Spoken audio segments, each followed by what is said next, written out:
수도권의 비규제 지역으로 자금이 유입이 많이 되고 있습니다. 사람들이 인제 선택을 하는 거죠. 좋은 아파트를 살 권리와 자유를 규제를 해 버렸습니다. 그래도 상대적으로 레버리지를 활용할 수 있는 곳으로 자금들 규제로 인해서 자금들이 유입이 되고 있습니다. 그래서 실질적으로 거래량들을 보면은 화성 GTX A 노선이 유입된 곳 거래량들이 규제 이전과 규제 이후의 동일 시점들을 바라보면은 66%가 증가를 해 버렸습니다. 그리고 구리 같은 경우도 거의 80.5%가 증가를 했죠. 그리고 수원 권성구 같은 것도 비규제 지역이니까 거의 76%, 그다음에 안양시 만안구 같은 경우도 거의 24% 증가를 하게 되었습니다. 이렇게 자금은요. 아무리 규제로 누른다고 할지라도 현금을 가지고 있는 것이 규제보다 더 무섭기 때문에 그 불안한 미래를 보장받기 위해서 이렇게 자금들은 그 길에 맞게 어디든 흘러가고 있다는 겁니다. 그리고 그 유입은 수도권에만 멈추진 않고요. 부산 그다음에 지방까지도 일부 지역의 전체는 아니지만은 대단지의 일부 아파트로 유입이 계속되고 있습니다. 부산, 울산까지 바닥 탈출 조짐. 내년에 상술 확률은 70%. 이거 뭐 70% 이거는 모르겠습니다. 그런데 이제 분명한 거는 이번 주의 통계를 보면 부산 같은 경우 동래구가 가장 인제 많이 움직였습니다. 그리고 전세도 동래구에 교육 수요가 있는 데가 가장 많이 움직였고 수영, 연제구 그다음에 남구의 일부 그리고 해운대 수준으로 지금 아직까지 움직임이 있습니다. 울산은 부산보다 더 많이 움직였고 울산 같은 경우는 물량들이 다 소진이 되면서 전세가도 많이 올랐고 매매가도 많이 오르고 있는 상황 중에 한 곳입니다. 그래서 지금 이런 자금들이 수도권을 넘어서 지방으로 적극적으로 사람들이 이동하고 있지 않지만은 지방에 살고 있는 사람들이 부산을 대체적으로 사용할 수 있는 실거주도 실거주지만은 뭐 갈아타기라든지 이런 부분에 좀 적극적으로 움직임들이 있는 지역과 물건들이 일부 지금 생기고 있습니다. 그래서 서울하고 비슷하게 움직일 겁니다. 서울도 좋은 물건들 좋은 지역들의 상급 물건의 대단지 아파트들 교육 수요가 있는 데들이 움직임들이 컸잖아요. 부산도 마찬가지입니다. 그런 지역들의 일부 물건들이 먼저 파동을 만들 겁니다. 근데 파동이 첫 스타트는 되게 작을 겁니다. 그리고 두 번째 갔을 때도 또 키우지만 또 작을 겁니다. 그러다가 쪼끔씩 퍼져나가는데 결국은 부산 전체로 퍼지지는 못할 것 같고 부산에서도 이 양극화의 현상들이 서울과 부산이 양극화가 일어난 것처럼 부산 내에서도 부산과 하급지들 서부권 부산과 서부산과 동부산의 격차, 동부산 안에서도의 격차, 서부산 안에서의 격차 이런 것들이 생기면서 부산도 인제 그런 양극화의 현상들이 아마도 불가피하게 좀 일어나지 않을까라는 생각을 좀 가져봅니다. 그래서 여기 보면은 뭐 70% 라고 하는데 이 70%는 모르겠습니다. 예. 저는 부산이 내년에 오를 거라고 생각하거든요. 지금이 인제 바닥을 찍고 제가 보인 것처럼 사직동의 대장 아파트는 거의 인제 신고가 가까이 갔잖아요. 예 놀랍더라고요.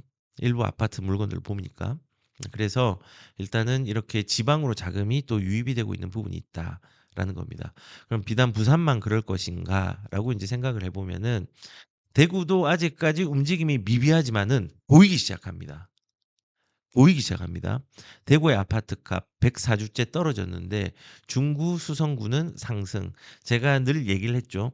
수성구는 그냥 전통적으로 교육 수요가 메인이 되어 가지고 가격을 움직이는 곳이고 중구 같은 경우는 구도심에 있지만은 그 구도심에 정비 사업들이 많이 일어나면서 도시가 좀 재구성되고 있습니다. 그러면서 가격을 견인하는 물건들이 많이 생기고 있거든요. 그래서 수성구 같은 경우는 늘 얘기하지만 수성구의 범어동 이런 데 황금동 뭐 요런 데는 완촌동 요런 데는 괜찮습니다. 그런데 쪼끔 더 내려가 가지고 뭐 지산동이라든지 범물동이라든지 이런 지역 같은 경우는 수성구임에도 불구하고 격차가 되게 크거든요. 고런 것들도 주의해서 우리가 좀 대전을 좀 대구를 좀 바라봐야 되는 부분들이 인제 필요하고, 수성구 같은 경우는 신고가가 찍히고 있는 곳도 있습니다. 실질적으로 보면은 여기에 범어역이 있는데 대장급 아파트가 인제 두산 이브 제니스 주상복합이긴 한데, 지금 보시면은 가격들이 신고가를 찍고 있습니다. 지금 보이시죠? 이 전용 129, 그러니까 163 평방미터짜리, 평수로 따지면 45 평짜리죠. 여기는 연일 신고가를 찍고 있습니다. 그리고 여기뿐만 아니라 여기 인제 신문에도 보면은 W라든지, 예, 계속 신고가를 찍고 있죠.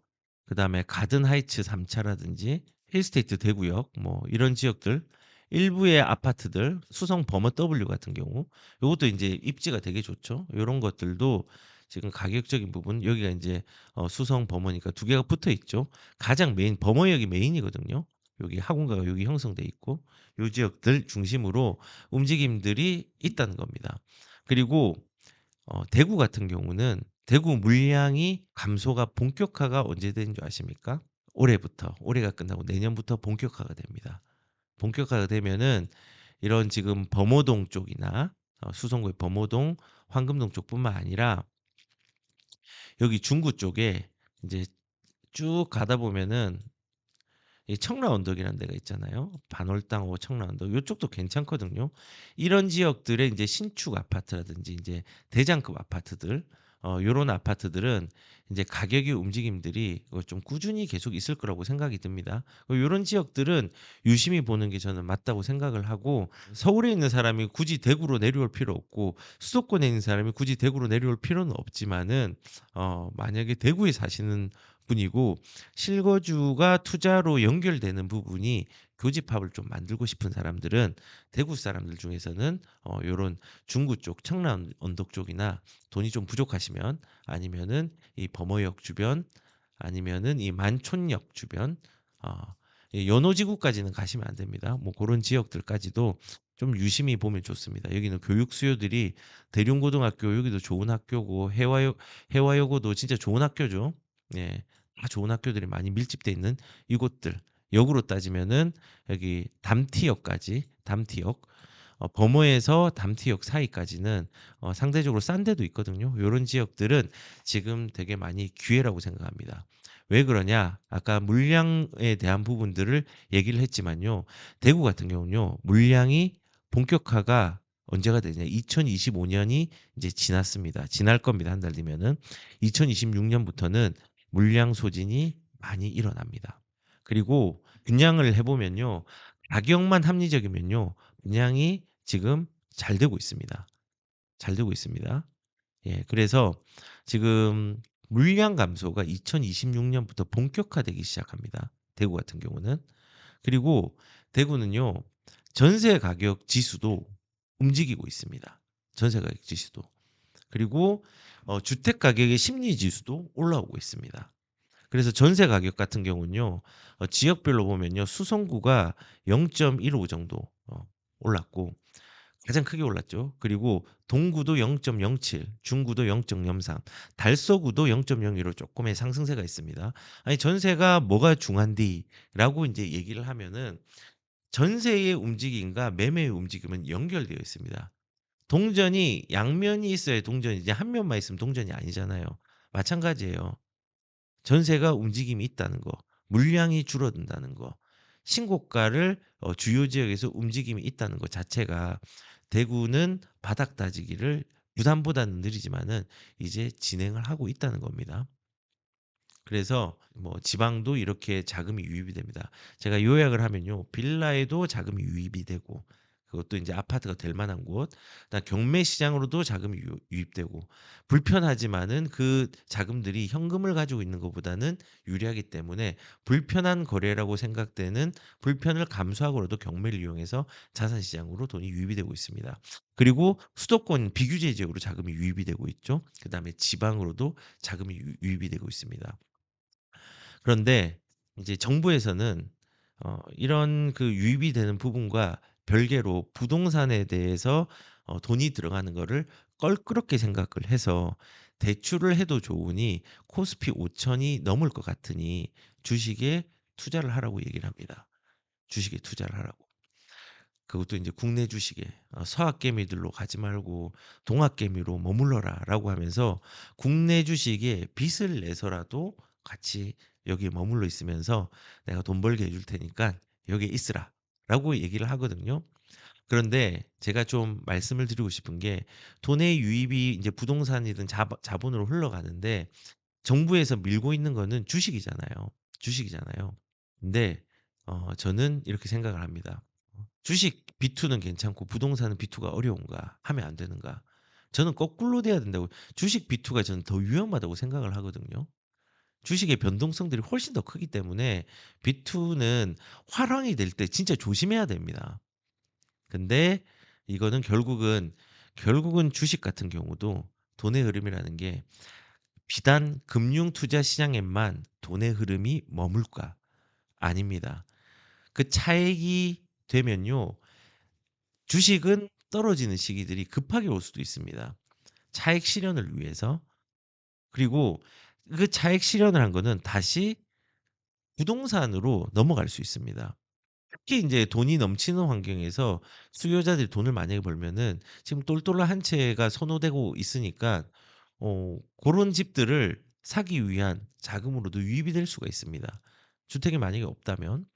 그래서 결국은 이 자본 금융에 있던 금융 투자 시장에 있는 이 돈들은요. 궁극적으로는 '부동산에 올 가능성이 크지 않을까.'라는 생각이 듭니다. 여전히 우리 국내는요. 투자의 종착역은 부동산, 아파트라는 인식이 되게 강하게 남아 있습니다. 2024 년도에 가계금융 복지조사라는 걸 복지조사를 했거든요. 거기에서 소득 규모와 관계없이 가구 중에서 자산 중에서 실질적으로 부동산이 실물 자산 비중이 가장 크고 거기를 가장 안전하게 생각을 하고 있다라고 얘기를 한다고 합니다. 그래서 결국은 이런 주식 같은 경우들도 부동산으로 유입될 가능성들 나중에 크게 있다. 그래서 정부에서 말하는 "주식으로 너희들 부자 되게 해 줄게." 주식은요 가만히 있지 않습니다. 오히려 부동산의 변동성은 큰 돈을 오히려 가지고 있고 2년 동안에 거래를 못 하기 때문에 시간을 들일 수 있도록 해 줍니다. 근데 주식 같은 경우는요. 이렇게 급하게 올라가고 특히 지금 우리의 원화 가치는 떨어지고 기업이 많이 무너진 곳이 생기고 뭐 제가 아는 지인 중에서도 지금 이민 준비하는 사람이 꽤 있습니다.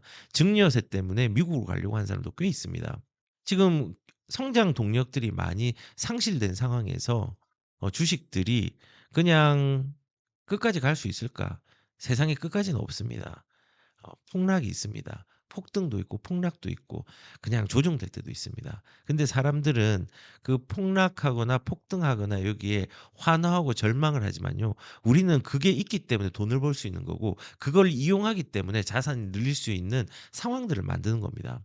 그래서 뭐 일단은 뭐 주식이라는 부분들 그런 부분으로 비단 계속 있는 게 아니라 아마도 이게 이제 부동산으로도 유입이 될 수 있는 가능성들이 좀 크지 않나라는 생각을 합니다.